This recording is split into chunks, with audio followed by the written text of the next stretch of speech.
Te damos la bienvenida de parte de nuestra querida iglesia Palabra de Vida.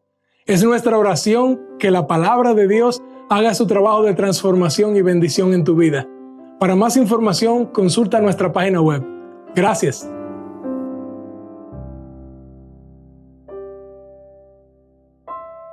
Le damos gracias al Señor porque ha llegado el domingo, porque estamos en su casa para alabarle. Estamos aquí reunidos en el día del Señor todos juntos para adorarle como Él solo se merece. Me da gozo y alegría cantar estos himnos, cantar estos cantos, centrados en la palabra de Dios, llenos del Evangelio, llenos de lo que Cristo hizo.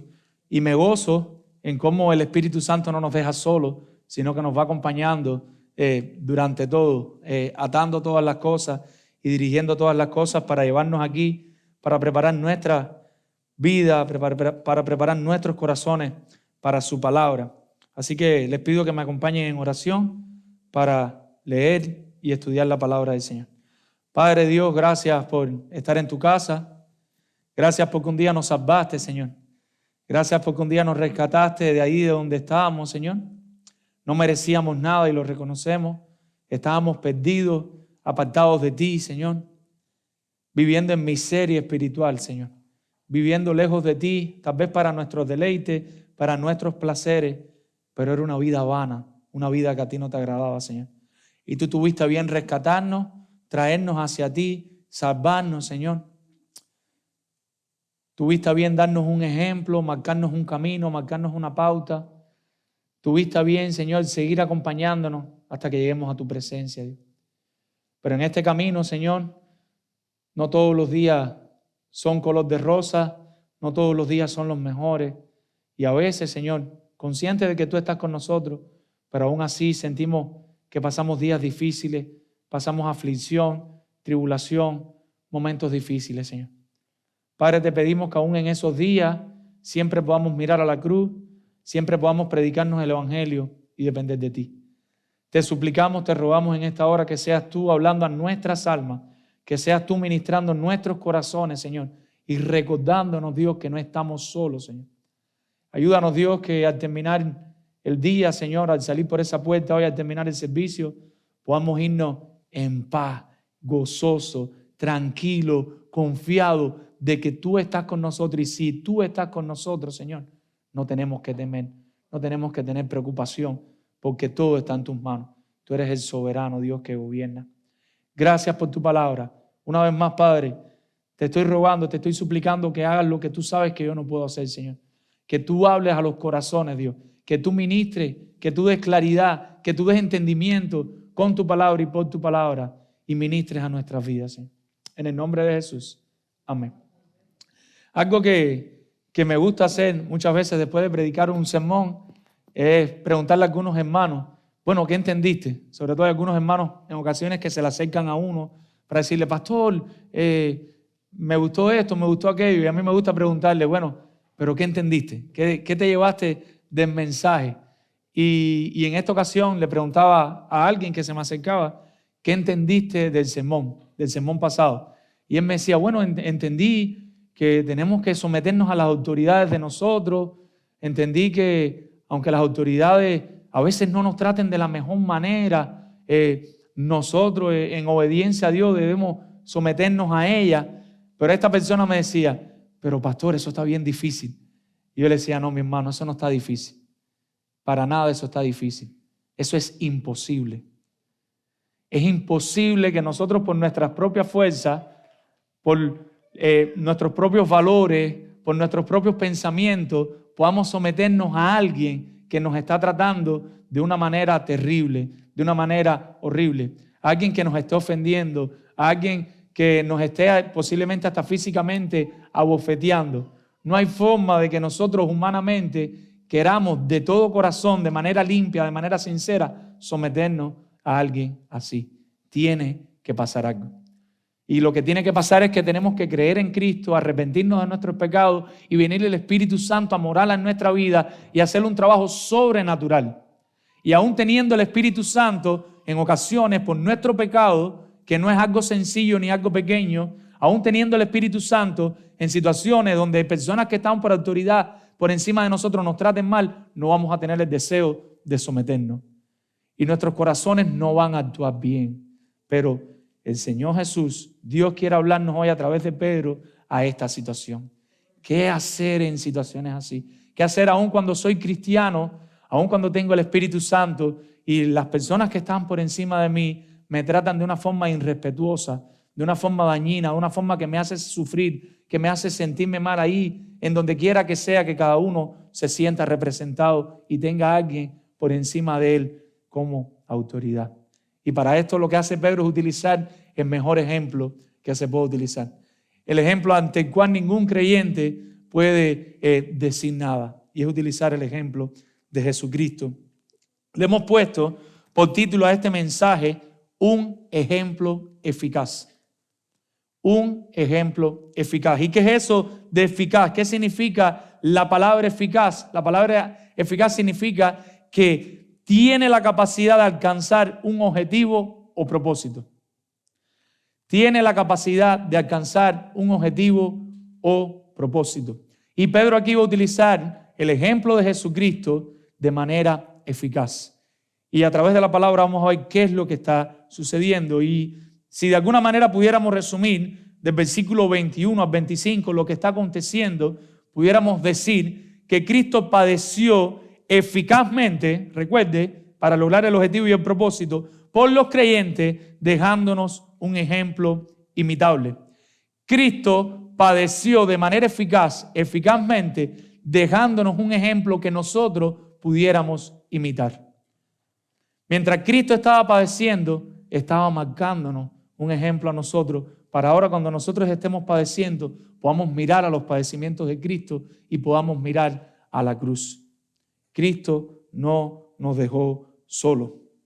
Ahora, ¿para qué Cristo padeció eficazmente por los creyentes? ¿Para qué Cristo hizo esto de padecer eficazmente por los creyentes, dándonos un ejemplo que nosotros pudiéramos imitar?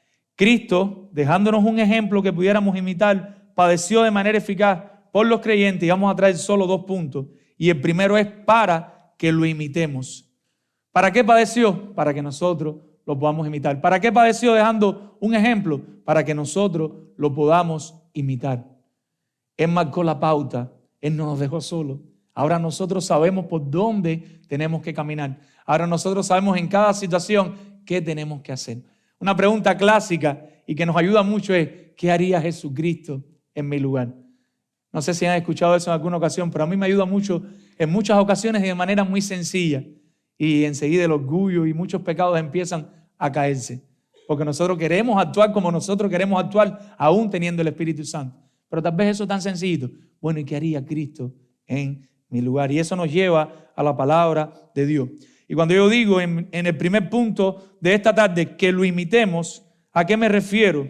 Para que hagamos lo mismo, para que sepamos por dónde ir y cómo hacerlo. Si nosotros vamos a imitar a Cristo, es para hacer lo mismo que Él hizo, para saber por dónde vamos a ir y cómo lo vamos a hacer. Vamos a volver a leer de los versículos 21 al 23 que vamos a estar trabajando en este primer punto. Versículos del 21 al 23. Dice la palabra de nuestro Señor que nuestro hermano Nicolás nos estaba leyendo. Lo vimos en el sermón pasado. Pues para esto fuiste llamado eficaz, el llamado de salvación que no puede fallar. Punto y coma, y continúa. Porque también Cristo padeció por nosotros, dejándonos ejemplo. ¿Para qué? Para que sigáis sus pisadas. En medio de todo esto, ¿qué hizo Cristo? El cual no hizo pecado, ni se halló engaño en su boca. ¿En qué contexto? ¿En qué situación Cristo? ¿Cómo fue esto? Pedro, ¿qué nos estás diciendo? Quien cuando le maldecían, no respondía con maldición. Cuando padecía, no amenazaba. ¿Qué era lo que hacía? Sino encomendaba la causa al cual juzga justamente. Pedro viene hablando con estos creyentes que están padeciendo y les habla de la sumisión a las autoridades en sentido general. ¿Recuerdan? A los gobernantes, al César, a todas las personas que estaban en eminencia. Después pasa a hablar de las autoridades laborales en nuestro trabajo. Y es lógico, muy probable, aún en verdaderos creyentes, que muchos de ellos se sintieran abrumados y desconcertados. Si nosotros dejamos la carta de Pedro hasta el versículo 21a, es posible que muchas personas dijeran, aun cuando Pedro me dice que tengo que someterme a todas estas personas que están por encima de mí, yo estoy abrumado y desconcertado. Yo no sé cómo hacerlo, porque es que yo fallo tanto. No sé si ustedes han visto ahí, es que yo fallo tanto, yo me equivoco tanto. Pero Pedro no hace esto. Pedro trae el ejemplo de Cristo a colación, y una de las cosas es para dejarnos sin excusa. Pero lo más importante, para que sepamos por dónde ir y cómo hacerlo. Y vamos a ver eso hoy. Ellos estaban deseosos de hacer lo que decía la palabra, pero tienen dudas, tienen ansiedades, tienen temores. Y Pedro usa este ejemplo. Y trae el ejemplo de Cristo, que glorificó a Dios en todo, porque ahí es a donde Pedro está apuntando. Él quiere que el creyente sea uno que traiga gloria al Señor, que lo salvó en todo. Y todo lo que quiere es que el creyente marque una diferencia en su contexto, en el lugar donde está viviendo y haciendo lo que está haciendo. Los creyentes somos uno que debemos comportarnos diferente a las demás personas. ¿Por qué? ¿Por legalismo? No, porque Cristo nos salvó para que sigamos sus pisadas. Cristo nos salvó para dejar un ejemplo, y el creyente debe marcar la diferencia, no para su gloria, no para que lo miren a él, sino ¿para qué? Para la gloria de Dios. Pero es incongruente, es contra de las Escrituras que Dios salve a una persona y la persona siga igual hasta que se muera. Tiene que haber un cambio en su vida. Pedro está diciendo, expatriados de la dispersión, nuestro capitán también padeció. Cristo también sufrió físicamente, emocionalmente y mentalmente. El padecimiento de Jesús es el elemento vital en las Escrituras. El padecimiento de Jesús se encuentra en el Antiguo Testamento.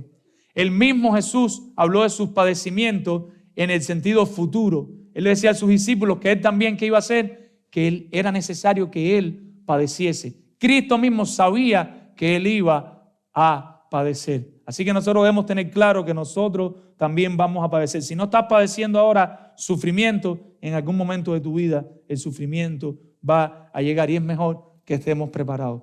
A veces cuando uno llega a la carta de Pedro, uno dice, ay, pero sufrimiento y sufrimiento y sufrimiento.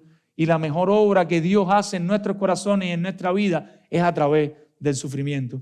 Cuando todo está bien en nuestra vida, cuando la salud está bien, cuando la economía está bien, cuando el matrimonio está bien, cuando los hijos están bien, cuando no hay sufrimiento, apenas nosotros nos acercamos al Señor.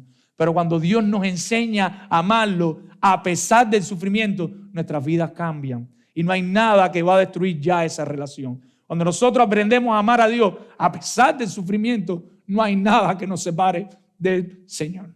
Cuando todo está bien es muy fácil para el Señor. Pero cuando nosotros empezamos a padecer, ya sea en el contexto laboral, en el contexto del matrimonio, con los hijos rebeldes, con cualquier otra situación que venga en nuestra vida, y ahí el Señor nos enseña a seguir amándolo, nuestra relación con el Señor cambia. Y cuando vengan padecimientos peores, nada nos va a mover de la roca inconmovible. Ahora, el apóstol Pablo nos recuerda en Hechos 17:3, el mensaje del evangelio tiene como elemento esencial, incambiable, los padecimientos de Cristo. Y dice Pablo que era necesario que el Cristo padeciese y resucitase de los muertos. El padecimiento de Cristo y la resurrección se encuentran en el mensaje central de nuestra Biblia, del Evangelio. No podemos quitar esos elementos. Si quitamos padecimiento o si quitamos resurrección, ya no tenemos Evangelio. Cristo es el ejemplo para los siervos, puesto que Él estuvo en forma de siervo por su llamado, por su vocación celestial. Todos nosotros, si somos seguidores de Cristo, somos siervos de Dios. Y Cristo es el mayor ejemplo que nosotros tenemos, porque la vocación celestial que el Padre le dio a Cristo, ¿cuál era? Servir. Jesucristo era un siervo y un siervo obediente. Cuando Él estaba ahí con la mujer samaritana, Él estaba sirviendo al Señor. Cuando Él estaba en casa de Zaqueo, en casa del ladrón, Él estaba sirviendo al Señor. Cuando Él se encontraba con los discípulos de noche en una tormenta, Él estaba sirviendo al Señor. Jesucristo era uno que servía al Señor las 24 horas del día. Y nuestro llamado es a servir a Dios igual que Jesucristo todo el tiempo. Dice el texto que lo hizo por nosotros, dejándonos claro que sufrió en el lugar de nosotros. El castigo que nosotros merecíamos cayó sobre él. Nosotros debemos considerar esto y entender de una vez y por todas la obligación que nosotros tenemos de agradar al Señor en medio del sufrimiento. Tal vez tú estás sufriendo y tú dices, pero me da lo mismo como yo actúe. A Dios no le da lo mismo. Dios quiere que nosotros actuemos ¿cómo? Como Cristo actuó. Nuestra máxima, ¿quién es? Jesucristo. Para nuestra gloria, no. Para la gloria del Señor. Pues para esto fuiste llamado, versículo 21, porque también Cristo padeció por nosotros. El padecimiento que nos tocaba, ¿quién lo sufrió? Cristo llevó y sufrió ese padecimiento. Ahora, con sus padecimientos por nosotros, Él nos deja un ejemplo claro para que nosotros lo podamos servir. Para cuando estemos pasando por las aflicciones, las injusticias de esta vida, recordemos, Cristo padeció lo mismo. Ahora tú dices, la situación que yo tengo es la peor del mundo. Yo estoy pasando lo peor que se pueda pasar. Cristo padeció igual que tú. Cristo padeció por nosotros. Recuérdale eso a tu mente y a tu corazón, que se puede afligir y atormentar con facilidad. Y tú puedes tener un padecimiento real. Yo no digo que no. Tú puedes estar luchando con algo bien difícil, pero recuerda, Cristo padeció al igual que tú. Y eso debe confrontar nuestro corazón. Hay una palabra interesante en el versículo 21 y dice, dejándonos ejemplo. Esa palabrita, ejemplo, en el griego es upógramos. ¿Y qué es eso de upógramo? Pedro lo que está haciendo es trayendo una imagen vívida de aquel tiempo. Algo que sucedía aquel tiempo. Nosotros ahora no lo entendemos, pero ellos sí lo entendían. Y lo que pasaba era que los alumnos trabajaban con hojas de papiro, pero las hojas de papiro eran muy caras. Se encontraban cerca de los ríos, a veces había que ir allá al Nilo y traerlas y eran bien caras. ¿Qué hacían los maestros? Frente a esta escasez, frente a esta situación, buscaban una cajita y la llenaban con cera. Y esta cajita con cera reblandecida, con un punzón, ellos escribían para que los estudiantes pudieran ver. Pero el punzón por la otra parte tenía algo plano, como si fuera una espátula, para poder borrar de nuevo y volver a escribir. Cuando ellos hacían los trazos a sus alumnos y terminaban de escribir, ellos ponían arriba esta palabra en griego, upógramo, que significaba que ese era el ejemplo, lo que ellos tenían que escribir y seguir. Cuando Pedro está diciendo aquí que Él nos dejó ejemplo, Él está diciendo que Cristo nos marcó en la pizarra lo que nosotros tenemos que seguir. Por tanto, así como el alumno, imitando el perfecto modelo grabado, aprende a escribir, así nosotros que somos alumnos de la escuela de la vida, solamente imitando y siguiendo el perfecto ejemplo de Jesús, el perfecto ejemplo que Jesús nos dio, podremos aprender a vivir. Si nosotros no estamos viviendo como Cristo vivió, no estamos viviendo bien. Tú puedes tener la mejor vida, pero si no estás llevando la vida como Cristo la llevó, no estás llevando la vida que a Dios le agrada. Ahora veamos el ejemplo que Pedro quiere que imiten y que nosotros debemos imitar. Pedro tiene algo en mente. Él viene diciéndole, sométanse a todas estas autoridades. Cristo se sometió. Cristo es nuestro mayor ejemplo. Cristo es el ejemplo que tenemos que decir, pero Él no lo está dejando en el aire. Él tiene en la mente algo que estaba pasando en el contexto, algo que estaban viviendo las personas, y Él le quiere ministrar de manera especial a esa situación. Y eso puede traer mucho provecho, porque ¿saben qué? Aún después de 2000 años estamos luchando con los mismos pecados. Aún después de 2000 años yo leía esto, yo lo veía y yo decía, es lo mismo que me pasa a mí. Y Dios quiera que te sientas identificado con estos pecados, no para seguir haciendo lo que tú deseas, sino para correr y pedirle perdón a Dios y decirle que nos ayude en cada una de estas situaciones, porque por nosotros es imposible llevar esta lucha. Y verán que no estamos hablando de perfeccionismo, estamos hablando de humildad y de seguir a Cristo, de que la motivación es seguir a Cristo. No estamos dando una clase aquí de hoy todo el mundo tiene que salir de aquí portándose bien y haciendo las cosas correctamente. No, lo que estamos diciendo es por nosotros mismos no podemos, y lo van a entender al final. ¿A quién necesitamos? A Cristo. Necesitamos a Cristo. Y yo quisiera que hoy no nos vayamos de aquí como unos buenos moralistas, sino que nos vayamos corriendo, arrodillándonos delante de Cristo para que Él sea el que haga la obra en nosotros. ¿Y qué dice el texto? El cual no hizo pecado ni se halló engaño en su boca. Versículo 22. Dice que Cristo, mientras padecía, no pecó ni se halló engaño en su boca. Mientras Él está padeciendo por nosotros, para marcarnos el ejemplo, no falló al blanco de Dios, no pecó. Él padecía y no se descarrió de la línea de santidad que debía recorrer.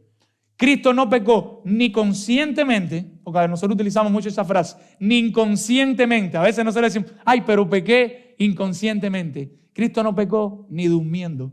Y no sé cuántos de ustedes pecan durmiendo. Yo he pecado durmiendo. A veces matamos personas durmiendo.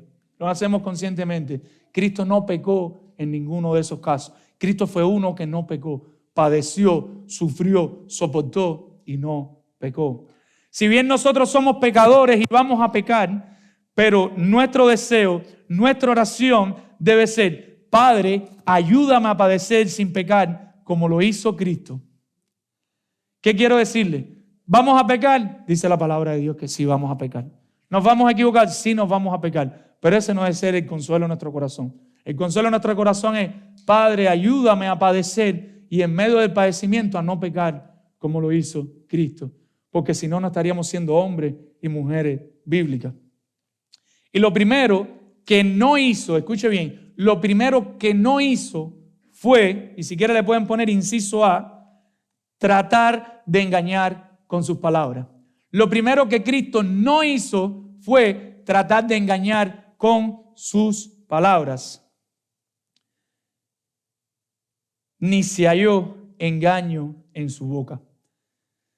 Tratar de utilizar sus palabras como un anzuelo, dice el original, donde uno dice algo para que las otras personas caigan en la trampa. Cristo, dice el texto, que cuando Él hablaba, Él no lo hacía para tender un anzuelo.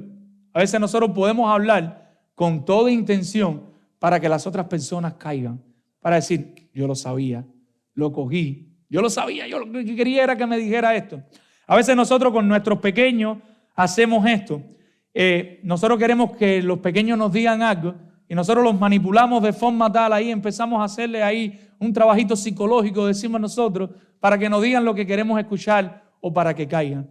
Pero el texto aquí es mucho más profundo, es un sentido mucho más dañino y mucho más peligroso. Lo cierto es que Cristo no engaña con sus palabras. Imagínense en el contexto laboral donde ustedes se encuentran. Siempre me viene a la mente el contexto laboral mío. Y de pronto se daña una máquina y el jefe tenía cámara, el jefe mío aparecía volando y llegaba ahí donde estaba. Y por nuestra tendencia natural, pecaminosa, o bien mentimos, le echamos la culpa al vecino, o decimos que no sabemos qué pasó, o bien empezamos a tratar de dar una explicación para que aquello se suavice y para que el jefe no nos deje caer toda su ira encima de nosotros. Nuestra tendencia es a mentir abiertamente o a minimizar nuestra culpa. Generalmente hacemos eso cuando cometemos un error y eso es engañar. Pedro no quiere que ellos hagan así, quiere que imiten a Jesús. ¿Qué es lo que quiere Pedro? Que digamos la verdad en ese momento. Le está diciendo a sus oyentes, aun cuando vengan su jefe, hagan como Cristo, que no halló engaño en su boca ni hizo pecado. Lo segundo que Pedro no quiere que hagan es que sean respondones, y lo dice así. Y yo no voy a decir, levanten la mano todos los que son respondones aquí, porque es posible que muchos levanten la mano, si ustedes son tan pecadores como nosotros.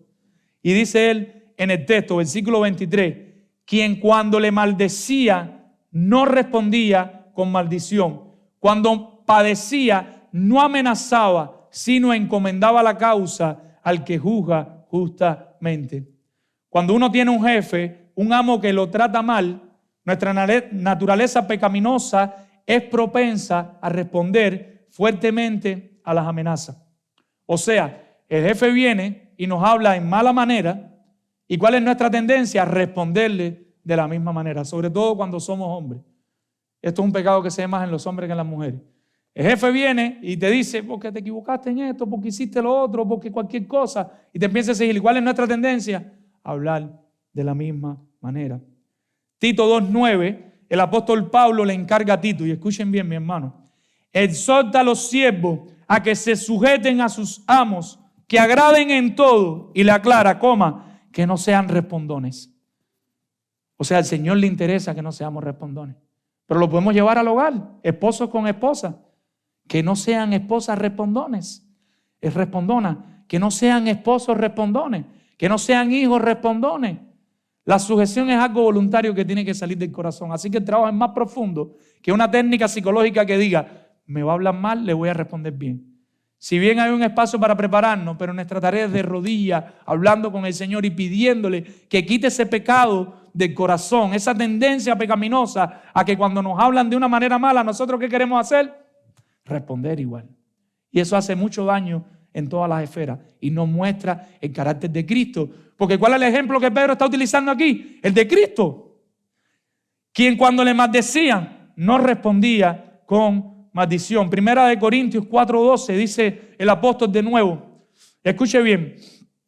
Tú dices, pero es que yo estoy bien cansada. Esos niños ya me tienen hasta aquí.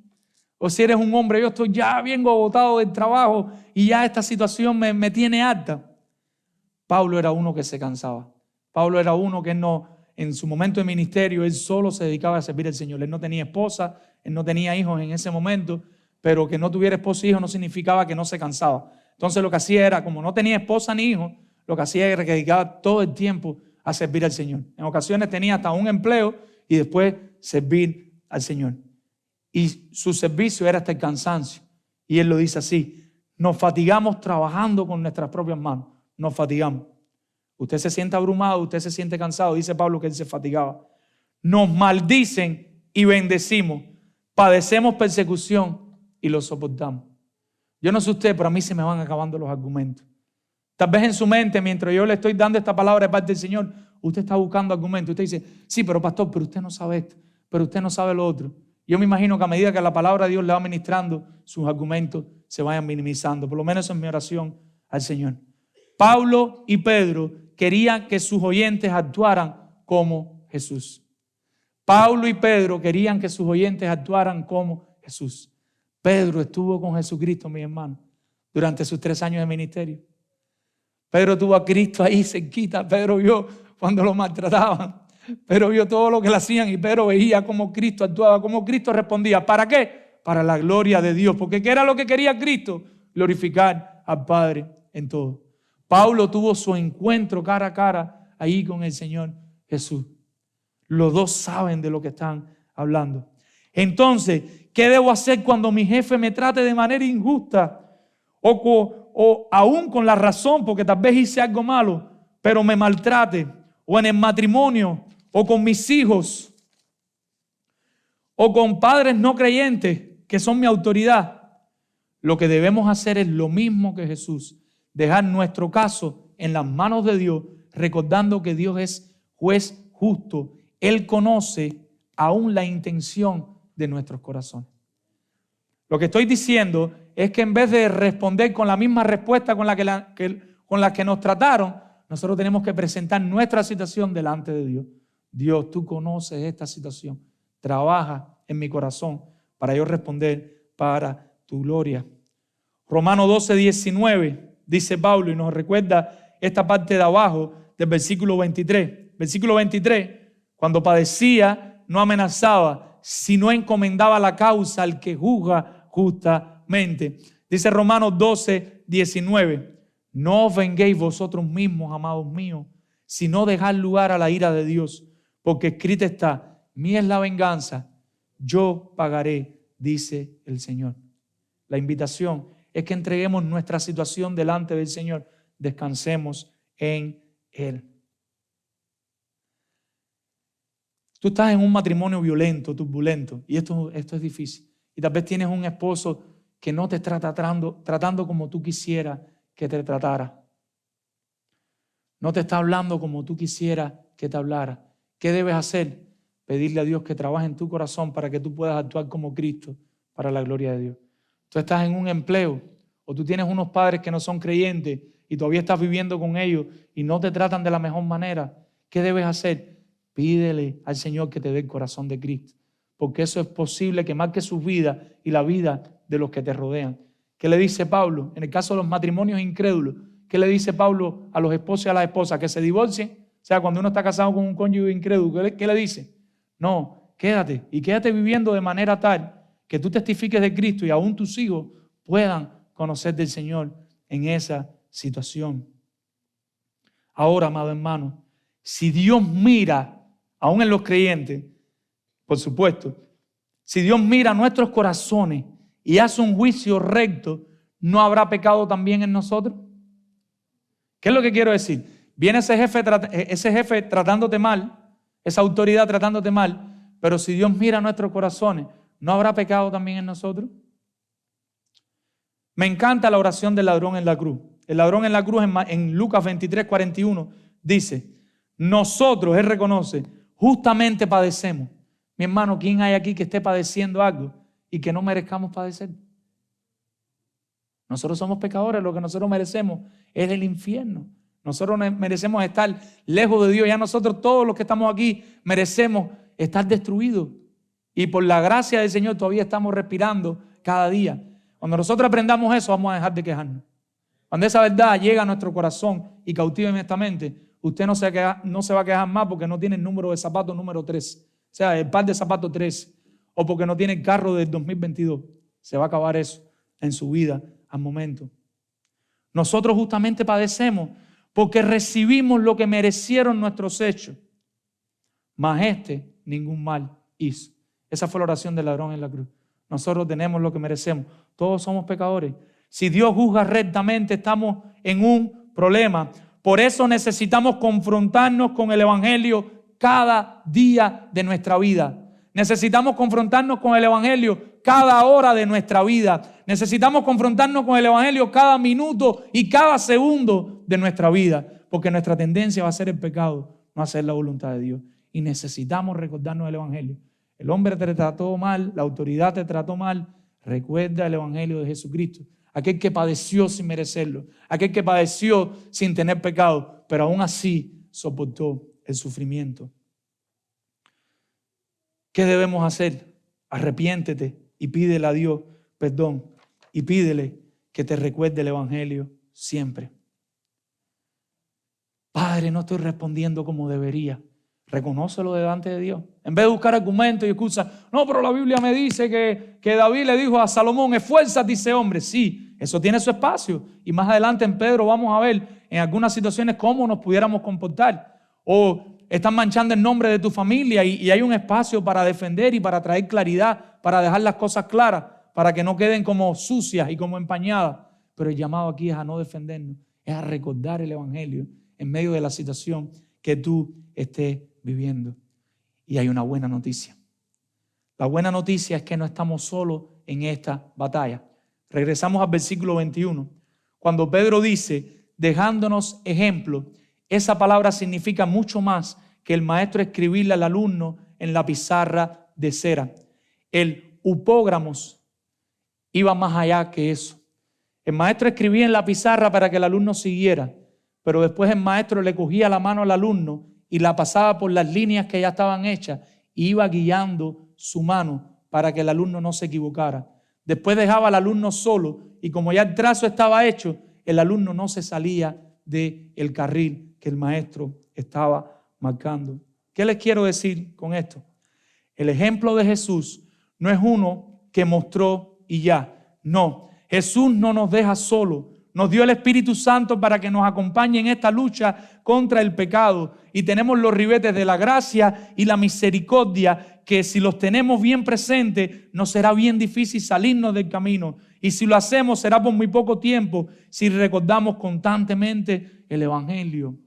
Lo que le estoy diciendo es que no estamos solos en esta lucha. El ejemplo de Jesús no es uno que lo marcó ya, es uno que está con nosotros. Él se fue, pero ¿a quién nos dejó? Al Consolador, al Espíritu Santo que está con nosotros. Y si nosotros vamos caminando con la gracia y la misericordia presente, recordando que no merecemos nada y lo que tenemos, lo tenemos gracias a Dios, va a ser muy difícil salirnos del camino de Jesús. Y si nos salimos y eso viene a nuestra mente, pues vamos a regresar si somos verdaderos creyentes. Los verdaderos creyentes, aun cuando se aparten, van a regresar al Señor siempre. ¿Y por qué le digo esto?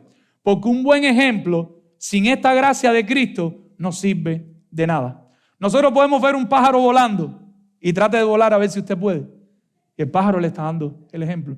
Usted puede ver un golfista jugando golf y llegar a su casa y querer quemar los palos de golf. A los que tienen dinero, yo no tengo palos de golf. Pero los que pueden van a llegar a querer hacer eso.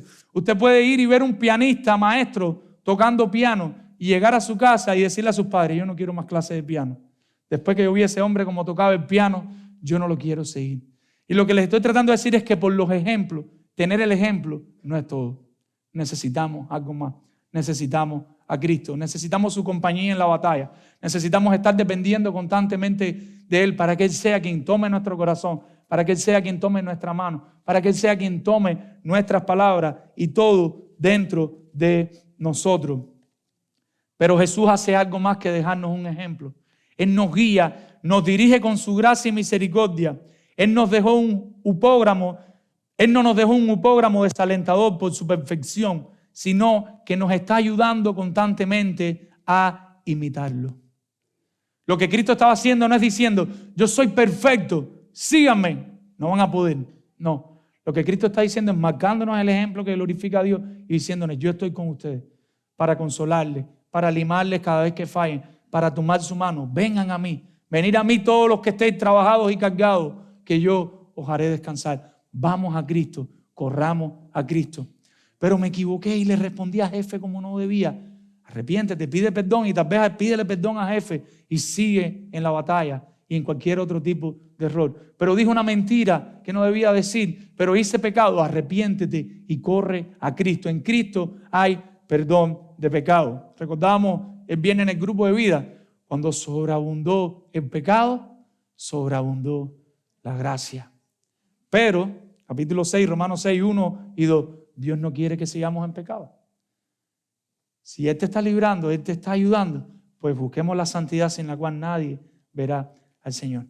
Y veamos la segunda razón que estaremos viendo esta tarde y última, por la que Cristo padeció eficazmente por los creyentes, dejándonos un ejemplo imitable. Lo primero que vimos es para que lo imitemos. ¿Para qué Cristo padeció? Para que nosotros lo imitemos. Y cuando estemos pasando por los padecimientos, sepamos que tenemos un ejemplo.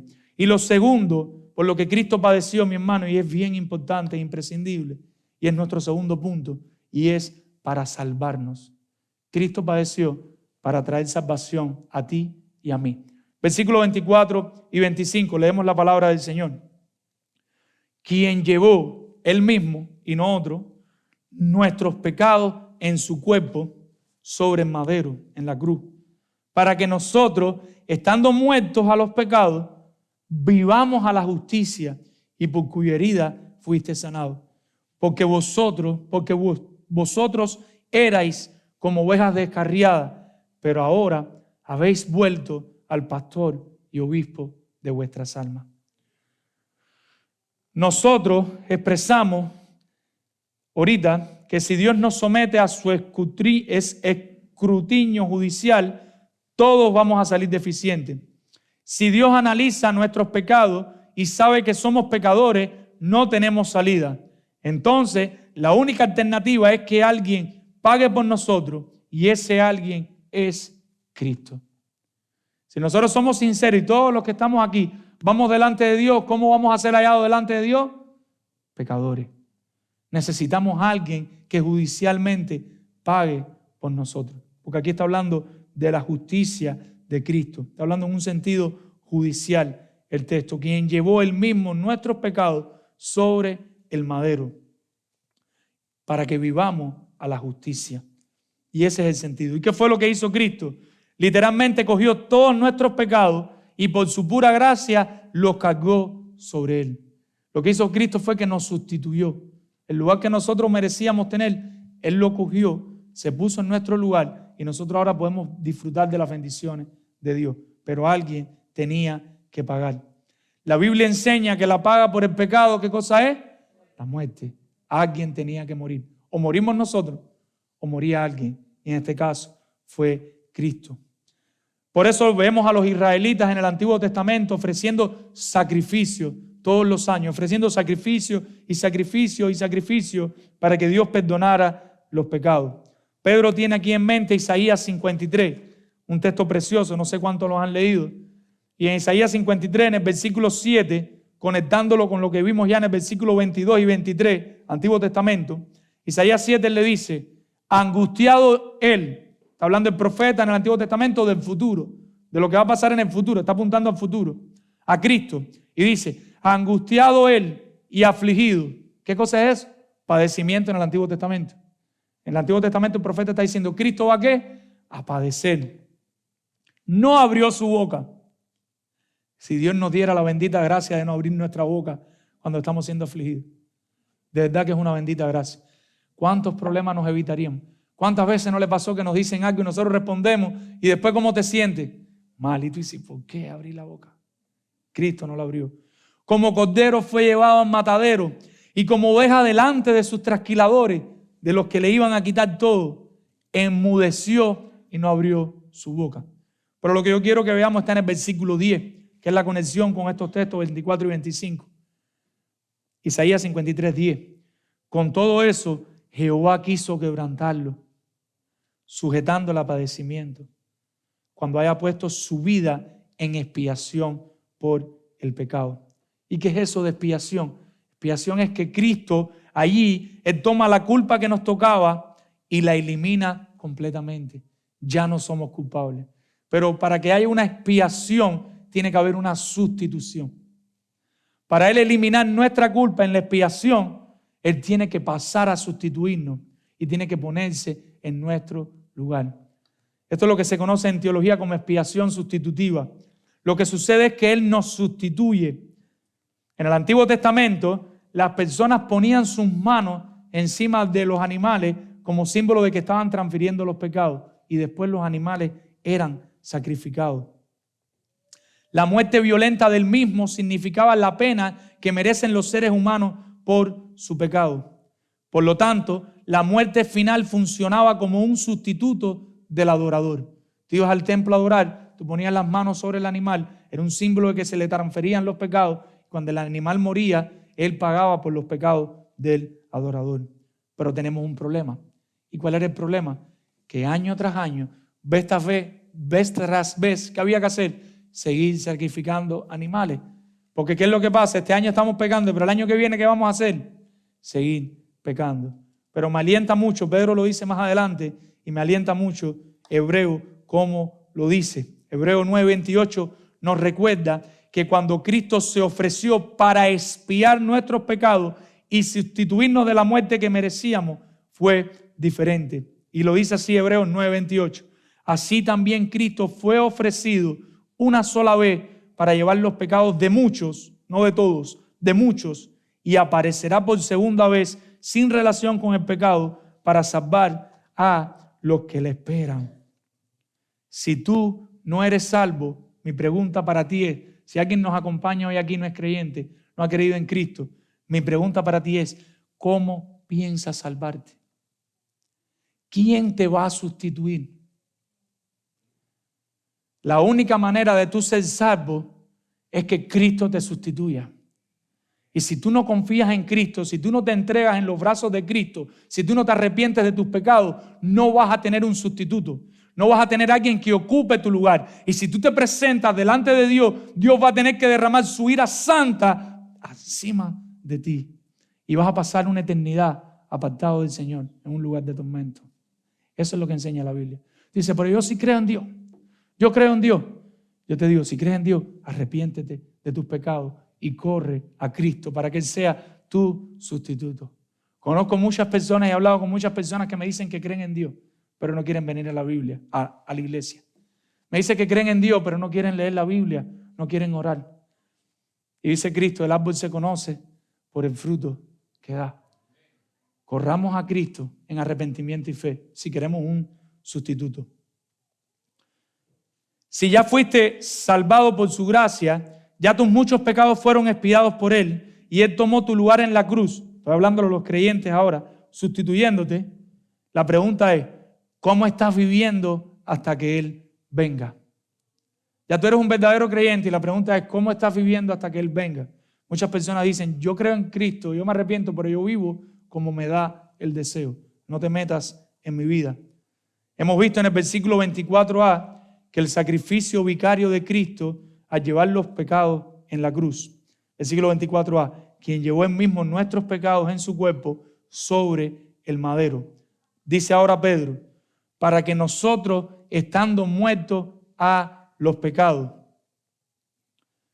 Pedro está hablando de la actitud del creyente hacia el pecado como resultado de que Cristo ha llevado nuestros pecados en su cuerpo sobre el madero. O sea, si ya Él murió por nosotros, nosotros debemos vivir ahora de una manera que traiga gloria a su nombre. Y todos aquí pecamos. Vamos a personificar un poquito el pecado. Vamos a darle forma al pecado como si fuera una persona. ¿Hasta dónde, si tú has sido verdaderamente regenerado, el pecado tiene poder para seguir maltratando tu vida? Supón que el pecado es una persona ahora. Estoy hablando de los pecados diarios que estamos cometiendo. ¿Hasta dónde ese pecado va a seguir teniendo poder para maltratar tu vida, para dañar tu vida con lo mismo y con lo mismo y con lo mismo? ¿Hasta cuándo vas a seguir jugando con el pecado? Ya tú sabes en los pecados que tú fallas. Ya tú sabes lo que te cuesta. ¿Hasta cuándo vas a seguir jugando con el pecado? Ya tú sabes lo que te hace daño. ¿Hasta cuándo vas a seguir yendo ahí a donde está el pecado? ¿Hasta cuándo lo vas a seguir acariciando? Corre a Cristo, lánzate de rodillas al suelo y pídele perdón porque Él murió por ti. Pedro lo dice así, vivamos a la justicia, vivamos en santidad, en contraste con el pecado. Lo que Dios quiere se basa en lo que Dios es. Si Dios es santo, Él quiere que nosotros busquemos la santidad y buscamos vivir una vida que le agrade. Y dice, por cuya herida fuiste sanado. Al final del texto, vivamos a la justicia y por cuya herida fuiste sanado. ¿Y qué significa esto? Pedro está citando de nuevo Isaías y se está refiriendo no a la flagelación de Cristo, no al sufrimiento físico de Cristo, sino en sentido figurado al golpe de juicio divino que cayó sobre él vicariamente en la cruz. ¿Y qué quiere decir todas estas palabras? Lo que Isaías está hablando y lo que Pedro está hablando no se están refiriendo al martirio físico de Cristo. Porque como Cristo, muchas personas murieron en la historia en una cruz, algunos en una cruz invertida. Como Cristo, muchas personas fueron traspasados por una lanza. Como Cristo, y a Cristo no se lo hicieron, les quebraron las rodillas. O sea, hay personas que sufrieron físicamente más que lo que padeció Cristo. Yo no estoy minimizando lo que padeció Cristo, pero lo que más tuvo que padecer Cristo, ¿saben qué cosa fue? La ira santa de su Padre cuando llevaba los pecados. Cuando Él nos está sustituyendo, Él tiene que sufrir, soportar la ira de su Padre. Su Padre le da la espalda por primera vez. Ellos habían estado toda la vida desde la eternidad juntos, todo el tiempo juntos, y ahora su Padre le tiene que dar la espalda por el pecado, porque Él está llevando nuestro pecado. Esto era un consolador recuerdo para aquellos esclavos, estamos hablando del contexto, siervos cristianos que no infrecuentemente eran abofeteados por sus amos. Aquella persona que estaba soportando una bofetada física, y a veces las palabras hacen más daño que un golpe. Hay todo tipo de sufrimiento. Cuando tú trajeras a tu mente lo que Cristo padeció en la cruz, la ira santa de su Padre, esto tenía que ser un recuerdo para nosotros que nos confrontara. Cristo sufrió, padeció por nosotros la ira santa de su Padre. Todos nuestros infiernos juntos los tuvo que llevar Él. El infierno que tú, yo y los demás que han creído en Cristo y se han arrepentido merecíamos. Cuando Cristo nos sustituye, Él tuvo que soportar ahí todos esos infiernos juntos. Y por eso el Padre le da la espalda en ese momento. Eso fue lo que Cristo más le dolió. Ese fue el padecimiento más grande que Cristo tuvo que llevar. ¿Y para qué? Dice el texto. ¿Para qué fue todo esto? Para sanarnos de un dolor de garganta, pregunto yo. Para sanarnos del COVID-19. Para sanarnos de cáncer. Y todo esto es bueno y Él tiene poder para hacerlo si le place para su gloria. Pero no fue para esto. Fue para traernos sanidad espiritual. Para traernos salvación. Y por cuya herida fuiste sanado, lo que se está refiriendo es a sanidad espiritual. Lo que se está refiriendo es a salvarnos. Me gusta cómo Jesús lo explica. Jesús en varios textos lo explica, pero me gusta como lo dice en Mateo 13:15. Dice, porque el corazón de este pueblo se ha engrosado y con los oídos oyen pesadamente y han cerrado sus ojos para que no vean con los ojos y oigan con los oídos y con el corazón entiendan y se conviertan y yo los sane. ¿De qué conversión está hablando Cristo aquí? ¿De qué sanidad está hablando? De la sanidad del alma. Estaban enfermos de la peor enfermedad que una persona puede estar enferma. Yo hablaba ayer con una persona que está padeciendo, intentando predicarle el evangelio. Una persona que han venido diferentes situaciones de salud a sus vidas. Y le decía, el Señor te puede sanar de esto y te puede sanar de aquello. Pero ¿saben qué? Al final vamos a morir. En los más robustos, 70 años. Tal vez algunos lleguen a 90, 100, pero al final vas a morir. Pero si no crees en Cristo y te arrepientes, vas a pasar una eternidad lejos del Señor. La sanidad más importante que tú puedes recibir no es la sanidad de una enfermedad. Y yo sé que es una sanidad que uno anhela. Y yo oro cuando mis hijos están enfermos, cuando mi esposa está enfermo. Y yo creo que Dios los puede sanar. Ese no es el punto. Pero esa sanidad no se compara con la sanidad del alma. Y es la sanidad a la que Pedro se está refiriendo aquí con ellos. Cuando Pedro le dice, imagínense mi hermano, ay Dios, Cristo tuvo que sustituirnos para expiar nuestros pecados. Cristo ocupó nuestro lugar llevando todos los infiernos del mundo para sanarte de COVID. ¿Eso te hace sentido?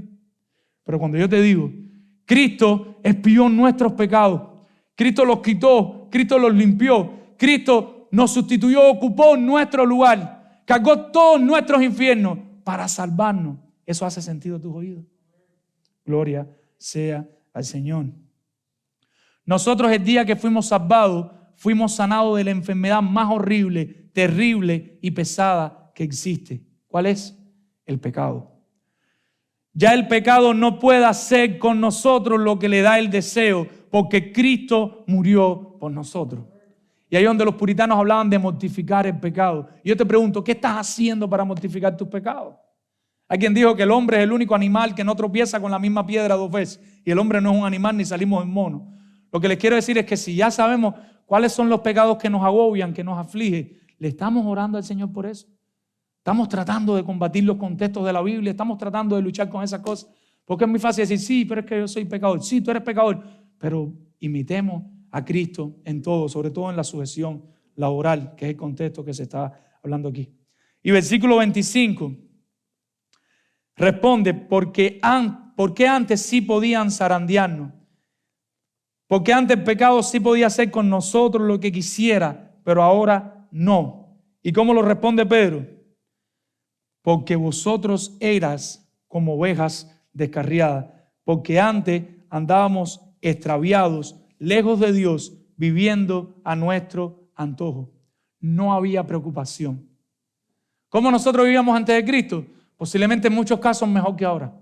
¿En qué sentido? No nos importaba el pecado. Los niños se portaban mal y a nosotros no nos importaban. No había que dar disciplina bíblica. Tú sentías un pecado en tu corazón y no importaba. Tu esposa pecaba y no importaba. Tú pecabas y no importaba. Pero cuando empezamos la lucha con el pecado es una lucha desgastante que llega al alma. Cuando tú te vuelves un enemigo del pecado, cuando tú reconoces que el pecado es tu enemigo, cuando tú reconoces que a Dios no le agrada el pecado, empieza una lucha, una batalla espiritual pesada en el corazón. Y la única manera de salir adelante es con Cristo y con la ayuda del Espíritu Santo. Dependiendo de Cristo, dependiendo de Dios constantemente. Y te caes y el Señor te levanta. Levántame, Señor.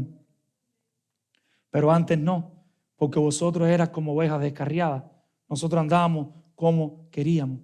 Pero, un pero importante. Pero ahora habéis vuelto al pastor y obispo de vuestras almas. Hay un texto que me interesa aquí y es en Hechos 26, 18. Cuando dice, pero ahora habéis vuelto, es la palabra misma que se usa para la conversión. Pero ahora ustedes se convirtieron. En Hechos 26, 18, Pablo, testificando frente a Agripa, le está narrando su encuentro con Cristo y cuando el Señor lo envía a predicar el evangelio, lo que el Señor le dice. Y dice así en Hechos 26, 18, que las personas se convertirían de las tinieblas a la luz. ¿Y quién es el que hace ese trabajo de convertir a las personas de las tinieblas a la luz? Dios. Está hablando del trabajo de Dios. Pero después continúa. Y de la potestad de Satanás a Dios. Ahora va a hablar de la persona, del creyente, para que reciban por la fe lo que es en mí, perdón de pecado y herencia entre los santificados. Y lo que Cristo está haciendo, lo que Pablo está hablando de Cristo, es que habla del trabajo de Dios y de la responsabilidad del hombre de creer en el Evangelio. ¿Quién es el que salva a los pecadores? Dios y solo Dios. ¿Qué pecador se levanta y dice, yo quiero ser salvo hoy? Nadie, porque a nosotros nos gusta el pecado. Nosotros andábamos descarriados, es como una loma para abajo que no tiene final. No íbamos a parar. Si el Señor no nos rescata, no íbamos a parar. Pero ahora, cuando a ti se te presente el Evangelio, delante de Dios tú tienes que creer y arrepentirte. Y cuando tú no crees y te arrepientes, tú eres culpable delante del Señor. Y hoy se te está predicando el Evangelio. Lo mismo que Pedro. Pero ahora habéis vuelto al pastor y obispo de vuestras almas. Ustedes estaban en pecado, pero ahora son convertidos. Ahora creyeron en Cristo. Ahora se arrepintieron de los pecados. Ahora el Señor los salvó. Ahí están los dos elementos. Y Pedro le da dos títulos notables a Cristo. ¿Cuáles son los títulos que usa? Dice, pastor, para hablar de cuidar el rebaño, y obispo, para hablar de supervisor, como guardián de las almas. ¿Y qué es lo que pudiéramos ver aquí? Y quédese con esto, mi amado hermano. No hay motivo para temer, porque Él velará fielmente por la seguridad de aquellos que están bajo su cuidado en su redil. Nos protegerá espiritualmente para la vida eterna. Tengamos paz. Si nosotros tenemos a Cristo como nuestro pastor y obispo, no tenemos que preocuparnos en toda esta lucha contra el pecado, porque Cristo está velando por nosotros. Y Él es el primero que cuando nos descarriemos nos va a dar la oreja y nos va a llamar la atención. Él está supervisando nuestras vidas espirituales, así que podemos estar tranquilos de que Dios está en control de todo lo que estamos atravesando. Recordemos que para salvarnos y que lo pudiéramos imitar, Cristo padeció eficazmente dejándonos un ejemplo. Vamos a orar. Padre Dios, Señor, gracias por tu palabra, Señor. Sabes que hay mucho para ver aquí, Señor. Hay mucho en estos textos, Señor. Pero nos quedamos, Señor, con tu palabra. Nos quedamos, Señor, con que tú estás con nosotros, no dejándonos un ejemplo que nosotros tengamos que imitar por nuestras propias fuerzas, sino que tú nos das de tu fuerza y tú nos acompañas en la lucha, Señor. Nos quedamos, Señor, que en medio de esta lucha con el pecado, en medio de esta lucha a veces con personas que has puesto en autoridad sobre nosotros, que nos pudieran tratar hasta de manera injusta, Señor, nos quedamos en que tú nos estás pastoreando y tú nos estás supervisando, tú nos estás guiando. Tú eres el guardián de nuestras almas, Señor. Tú eres quien pelea por nosotros, Señor. Reconocemos que no podemos. No hay manera de que nosotros respondamos bien a un agravio. No hay manera de que nosotros respondamos bien a una ofensa. No hay manera de que respondamos bien al maltrato, al sufrimiento, Señor. Pero Cristo nos dejó un ejemplo y Cristo nos acompaña en medio de él. Ayúdanos, abre nuestros ojos espirituales para ver la bendición del sufrimiento, para ver la bendición de cuando nos toca sufrir, Señor, para que podamos ver qué tú estás haciendo en nuestra vida, Señor. Ayúdanos a amarte aún en medio del sufrimiento, aún en medio del padecimiento, y ayúdanos a hacerlo para tu gloria, Señor. Queremos vivir para tu gloria. Reconocemos que solo no podemos. En el nombre de Jesús. Amén.